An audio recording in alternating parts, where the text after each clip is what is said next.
Psalm 67 is one of the most missionary-minded psalms in the Bible. It's just 7 verses long, it's incredibly brief, but it presents a powerful vision that stretches to the furthest corners of the earth. May God be gracious to us and bless us and make his face shine on us, the psalmist writes, so that your ways may be known on earth, your salvation among all nations. That opening verse should sound distantly familiar to most of us. It's an echo of the Aaronic blessing from Numbers chapter 6. The Lord bless you and keep you. The Lord make his face shine on you and be gracious to you. It's the language of benediction, of divine favor. The psalmist here is asking for a blessing, and that's good and right, but notice that it doesn't stop there. The blessing requested isn't just for the sake of himself. So that is the causal connection in this sentence. Do this so that others will be blessed through us. Again, that is a deeply biblical idea. Even when God chose Abraham way back in Genesis chapter 12, he said, I will bless you that all peoples on earth will be blessed through you. That has always been the pattern, and it remains so today. God's people are blessed so that they will be a blessing to others.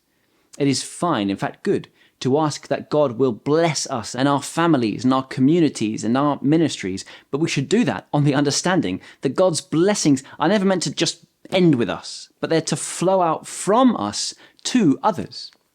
In verses 2 to 5, we get a kind of vision for the nations. But we see here just the scope and the scale of what the psalmist has in mind here. He says, may the peoples praise you, God. May all the peoples praise you. May the nations be glad and sing for joy, for you rule the peoples with equity and guide the nations of the earth. May the peoples praise you, God. May all the peoples praise you.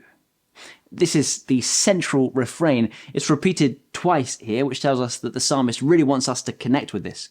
He is imagining a world where not just he as an individual, and not just Israel as a nation, but all nations, all ethnic groups, people from different tribes and tongues would lift up their voices in vibrant, heartfelt praise for God.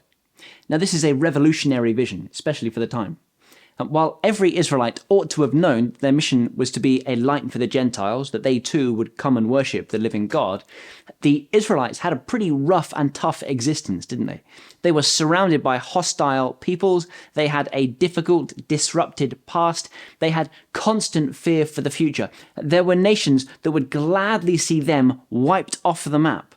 And yet, the psalmist prays here for those very nations, for all nations, that they would have the joy of being in right relationship with God, saved and sustained by him. In a world full of tribalism and nationalism and deep division, Psalm 67 lifts our eyes and reminds us that God so loved the world that he gave his one and only Son.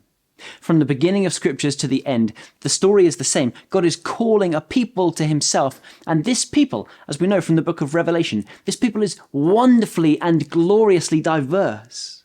You see that this is a missionary psalm because it is through our telling others that they will come to put their trust in him. The final couple of verses speak of fruitfulness, which ties the whole thing together wonderfully. The land yields its harvest. God our God blesses us. May God bless us still so that all the ends of the earth will fear him. We serve a God who provides for his people in miraculous ways. And again, as we learn from verse 1 and 2, notice that causal connection. May God bless us still so that the ends of the earth will fear him. God's provision can be seen in spiritual ways, but also in physical ways. And we don't want to overlook either. In this psalm, the crops have come in, the harvest is full, God's goodness in creation can be seen, and the right response is that God's people would praise him. But of course, there is a spiritual harvest that we are longing for as well. The kind of fruitfulness we seek is that the fruit of the Spirit would be born in us, and that all people would see the goodness of God. In John chapter 4, after Jesus has his conversation with the Samaritan woman, the disciples encourage Jesus to eat, and Jesus takes that food metaphor and says, I have food that you know nothing about, and goes on to say, open your eyes and look at the fields, they are ripe for harvest.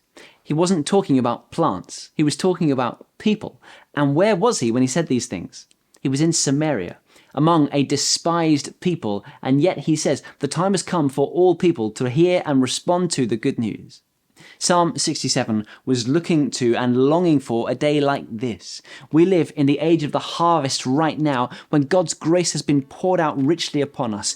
Christ has saved us. The face of God shines upon us. And Psalm 67 would tell us that all of that is done for us so that we might become a blessing to others, so that the ends of the earth will come to know and love our great God. May He help us to lift our eyes and look to the harvest fields, to work as best as we can for as long as God gives, that the whole world would see His grace and sing together about His goodness forevermore.